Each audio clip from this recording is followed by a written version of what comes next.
सैयद की बात चली तो एक सैयद की बात भी बता दूं। सुभान अल्लाह, आले रसूल की क्या निस्बतें हैं, आले रसूल की क्या मोहब्बतें हैं, आए मैं आपको बता दूं। फजल बिन रबी कहते हैं कि उस वक्त के बादशाह ने मुझे खसूसी अपनी दरबार में बुलाया, फजल बिन रबी, और मुझसे बड़े गुस्से में थे, तलवार लहरा रहे थे बहुत ज्यादा, और तलवार को बार बार उनकी चमक से मेरी आंखें चुंधा रही थी।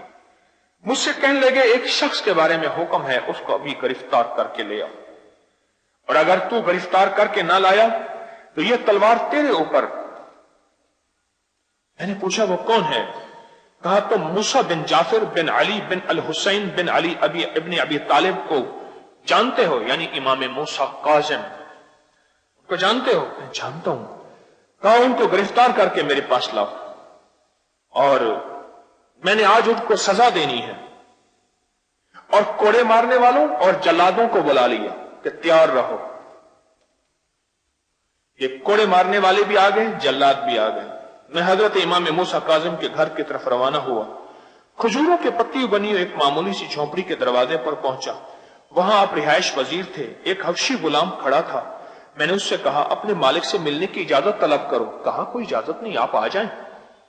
अंदर गया, देखा तो गुलाम के हाथ में मिकरास था, मिकरास कहते हैं कैंची से, वो आपकी पिशानी और नाक पर कसरत सजदा की वजह से पढ़ने वाले गट्ठे काट रहा था, सजदों की कसरत की वजह से। आले रसूल की निस्बतें सजदों के साथ है, इबादतों के साथ है। अगर सच्चा इश्क है मोहब्बत आले रसूल का, तो वो सच्चा इश्क जिंदगी में मुंतकिल होगा। उनका सच्चा इश्क मैं के सजदे की वजह से आपकी पिशानी और नाक से जो गोश्त था वो मिकरास कैंची से काट रहा है गुलाम। मैंने इमाम को सलाम अर्ज किया, आपको खलीफा याद फरमाते हैं। फरमाया, भला खलीफा का हमारे साथ क्या ताल्लुक? हम फकीर वो बादशाह। उसने कहा, जी बहरहाल आपको याद फरमाते हैं। अच्छा, कहा कि अगर हमारे हबीब कमली वाले का फरमान हमारे सामने न होता है, हदीस हमारे सामने न होती, तो हम कि खुलफा का इकराम करें, मैं हरगिज ना जाता, चल पड़े। मैंने कान में आहिस्ता से अर्ज किया, हजरत जरा गौर से सुनिएगा इस वाक़े में आले रसूल और आज के मजमून को। मैं जरा आज के मजमून में भी आपको इसमें कुछ मिलने वाला है, अभी मिलने वाला है, गौर से सुनिएगा। मैंने कान में अर्ज किया कि हजरत, बादशाह आपको सजा देना चाहता है, कोड़े मारने वाले और जल्लाद तैयार हैं। मेरी दिल में मोहब्बत थी आले रसूल की, और पर बादशाह का मैं गुलाम था। बादशाह की हुकूमत और हुक्म भी सामने था, और उधर आले रसूल की हुब और मोहब्बत और अजमत भी सामने थी। ये दोनों चीजें सामने थी।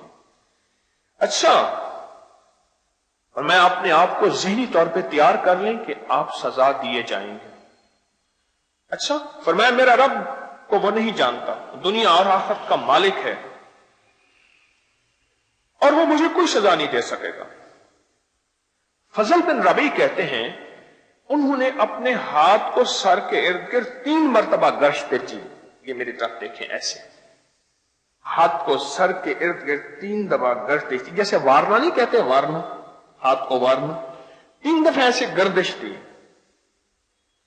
और आमाल किए। कुछ दुआएं पढ़ी जो मैं न सुन सका, पढ़ी जो मैं न सुन सका, और मेरे साथ चल पड़े। मैं दरबार के अंदर गया, आप बाहर खड़े हो गए। अंदर गया तो बादशाह बेचैन था। मुझसे कहा, फजल तुम हजरत इमाम मूसा काजिम को लाए हो रहमुल्लाह ताला अलैह, अल्लाहुम्मा सल्ली अला मुहम्मद व आले मुहम्मद, लाए हो? मैंने कहा, जी हां, मैं लाया हूं। तो फिर मैं उन्हें अंदर ले आओ। बादशाह ने कहा, उन्हें तुमने परेशान तो नहीं किया? तुमने उन्हें अजियत तो नहीं दी? तुमने कोई तकलीफ तो नहीं दी? नहीं। और मैं बादशाह के रवैये पे हैरान कि अभी पल भर में, थोड़ी देर में पहले तो बादशाह ने जल्लाद को और कोड़े मारने वालों को पहले से तैयार रखा था, अभी क्या हो गया? नहीं, मैं नाराज हुआ ना अजियत दी। कहा, अच्छा, मैंने अपने नफ्स पर काबू पा लिया है, میں نے ان کی سزا کو معاف کر دی ہے اور اپنے غصے پہ قابو پا لیا ہے، انہیں اندر لاؤ۔ میں اندر لایا تو بادشاہ نے بڑھ کے اب شیخ کا استقبال کیا، گلے لگایا اور اپنے ساتھ بٹھایا اور کہا میری مسند کے وارث بھی آپ ہیں، میری مال و دولت کے وارث بھی آپ ہیں، میری اقتدار کے وارث بھی آپ ہیں، میری دنیا کے وارث بھی آپ ہیں، میری آخرت کے وارث بھی آپ ہیں۔ فضل بن ربیع کہنے لگے میں حیران، یہ کیا ہو گیا پل بھر میں آنن فانن، یہ کیا ہو گیا؟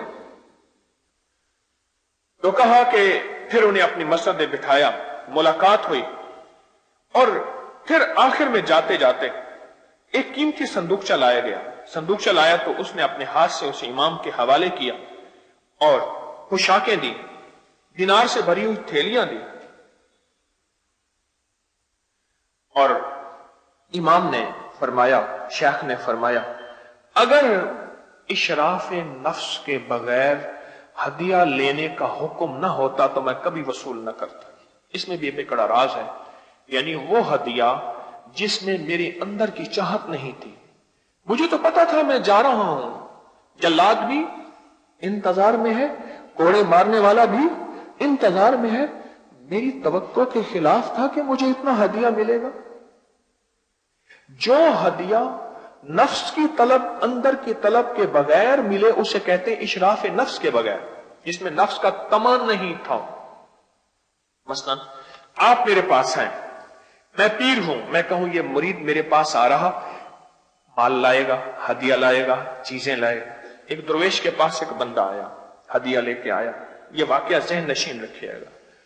آیا، حضرت نے اس سے ہدیہ لیا، فرمایا میں نہیں لیتا، حضرت میرا ہدیہ تو آپ قبول کرتے ہیں ہر دفعہ، کسی کا کرے نہ کرے میرا تو۔ فرمایا اس دفعہ تو آیا تھا تو میرے دل میں خیال آیا تھا، یہ ہدیہ لایا تھا، میرے دل میں طمع آ گیا تھا، اب یہ میں ہدیہ نہیں لینا چاہتا کیونکہ اس میں اب طمع آ گیا ہے، طمع میں برکت نہیں ہوتی، طمع میں برکت نہیں ہوتی۔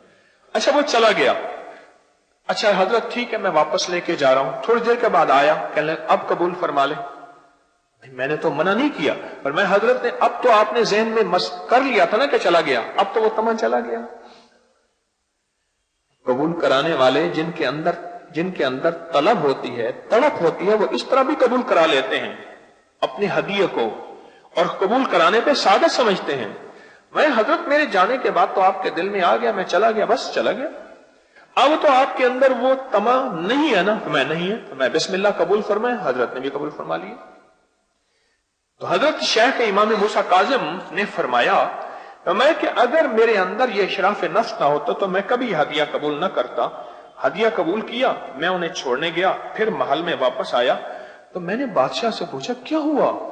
کہنے لگا انوکھا واقعہ ہوا، جب میں نے تمہیں بھیجا تو میں نے دیکھا کہ میرے محل کو کچھ لوگوں نے گھیرا ہوا ہے اور ان کے ہاتھوں میں نیزے ہیں، اور انہوں نے نیزے کی انیاں میرے محل کی بنیادوں میں گاڑ رکھی ہیں، اور انہوں نے مجھ سے کہا ہے اگر تو نے فرزند پیغمبر کو، تو نے نبی کے بیٹے کو، کملی والے کے بیٹے کو اگر تو نے تکلیف دی، تیرے محل کو زمین میں دھسا دیں گے، اور اگر تو نے ان کے ساتھ حسن سلوک کیا ہم واپس چلے جائیں گے، اس وقت تک انتظار کریں گے۔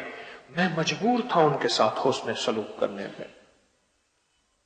وہ کیا ہاتھ تھا جو 3 دفعہ اپنے سر پہ انہوں نے وارا تھا؟